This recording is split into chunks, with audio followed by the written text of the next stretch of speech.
Guys, তো দেখো আজকে হচ্ছে প্রতিষ্ঠার দিবস। তো দেখো আমরা এখন মন্দিরে যাচ্ছি, এখানে বুনি আছে আর আমি এখানে পুজো নিতে যাচ্ছি। তো চলো আমি আর বুনি এখন মন্দিরের দিকে যাচ্ছি, মন্দিরে যাই তারপর দেখা হচ্ছে।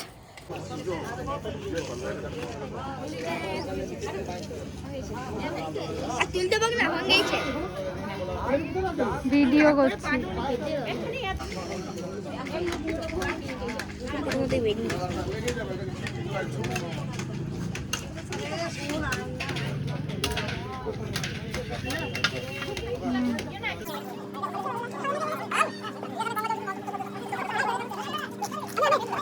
গাইস দেখো আমরা মন্দির থেকে চলে এসেছি, এখানে হচ্ছে মন্দির। তো মন্দির থেকে চলে এসেছি, আমাদের পুজো দেওয়া হয়ে গেছে। আমি আর বুনি দেখছো সেলফি তুলতেই ব্যস্ত এখন। আর পুজো দেওয়া হয়ে গেছে, তোমাদেরকে দেখালাম মন্দিরটা ভালো সাজিয়েছে, রাতের লাইটগুলো জ্বললে আরও সুন্দর লাগবে।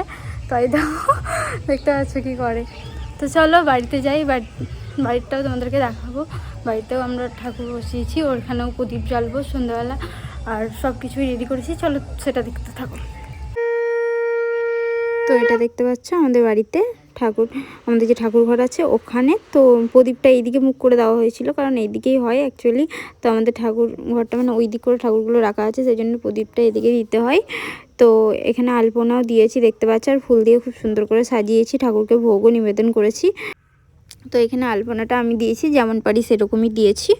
তো কেমন হয়েছে জানিও অবশ্যই। আর এখানে ধূপ প্রদীপ আর ধূপ দেখানো হচ্ছিল ঠাকুরকে। তো সারাদিনই ধূপ জ্বালানো ছিল, প্রদীপ জ্বালানো ছিল, আর এখানে ভোগও দেওয়া হয়েছে। আর এখানে দেখো আমি এখন বসে পড়েছি প্রদীপ রং করার জন্য। আমি বাবাকে মাটির প্রদীপ আনা করিয়েছিলাম, যাতে আমি ডিজাইন করতে পারি, রং করতে পারি।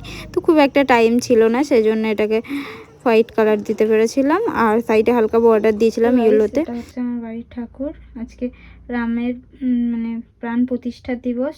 তো আজকেও অযোধ্যায় রামের প্রাণ প্রতিষ্ঠা হচ্ছে। বাড়িতেও বলা হয়েছিল ছবি দিয়ে পুজো করিয়ে রামকে ভোগ নিবেদন করতে। তো এই দেখো আমরা এখানে ভোগ নিবেদন করেছি, পায়েস, লুচি, ফল, লাড্ডু এইসব দিয়েছি। আর এখানে প্রদীপ, শলকা, আর এখানে ছবিতে ফুল দিয়েছি, নিয়ে আমরা বাড়িতে করেছি। তো আর মন্দিরেও গিয়েছিলাম করবো। লাঞ্চ আজকে কী আছে জানো? আজকে নিরামিষ, যেহেতু ওখান থেকে মানে প্রসাদ পাঠিয়েছিল, ওটা দিয়ে নিরামিষ রান্না করতে হবে। তো সেই জন্য আজকে রান্না হয়েছে সবই নিরামিষ আজকে। চলো দেখাবো তোমাদেরকে। রামকেও ভোগ দিতে হয়েছে, সেই জন্য আজকে নিরামিষ রান্নাই হয়েছে সবই। তো চলো দেখাচ্ছি। আমাদের এখানে ভোগ যেটা আমরা রামকে অর্পণ করেছি সেটাই আছে এখানে। লুচি, পায়েস আর ঘুগনি করা হয়েছে। এই দেখো ঘুগনি, এটা ভাইয়ের, এটা ভাইকে দিয়েছে, আর এটা আমাকে দিচ্ছে। তো এই দেখো এটা আজকে আমাদের লাঞ্চ। তো চলো তাড়াতাড়ি করে খেয়ে নিই। A few moments later. তো এখানে দেখতেই পাচ্ছ আমরা এখন যাচ্ছি হচ্ছে মন্দিরে প্রসাদ দিচ্ছে, সবাই পুজো দিয়ে এসেছিলো, তো সবাইকে প্রসাদ দিচ্ছে, সেই জন্য আমরা যাচ্ছি। এখানে সবাই মিলে মা, কাকিমা, বুনি সবাই ছিল। তো চলো মন্দিরে গিয়ে দেখাচ্ছি। তো দেখতেই পাচ্ছ এখানে এখন আরতি হচ্ছে। তো আমরা মন্দিরে এসে দেখলাম পুজো যজ্ঞ হয়ে যাওয়ার পর এখন আরতি হচ্ছে। তো চলো আরতিটা দেখে নিই, তোমরাও দেখো, তারপরে লাইনে দাঁড়িয়ে প্রসাদ নেবো।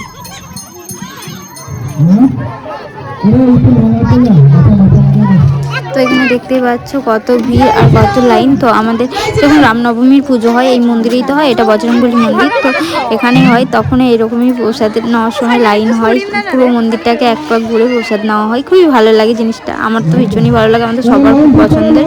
তো এখানেও দেখতে পাচ্ছ রামের প্রতিষ্ঠা দিবসের দিনও এভাবেই প্রসাদ দেওয়া হয়েছিল। আর এটা হচ্ছে প্রসাদ, দেখো কী কী আছে।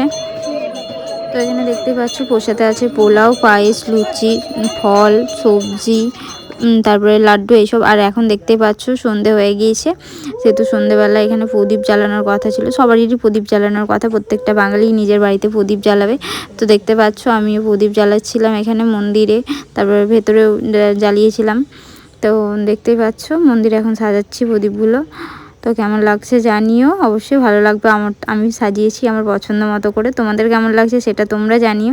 তো এইভাবে সাজানো হয়েছিল।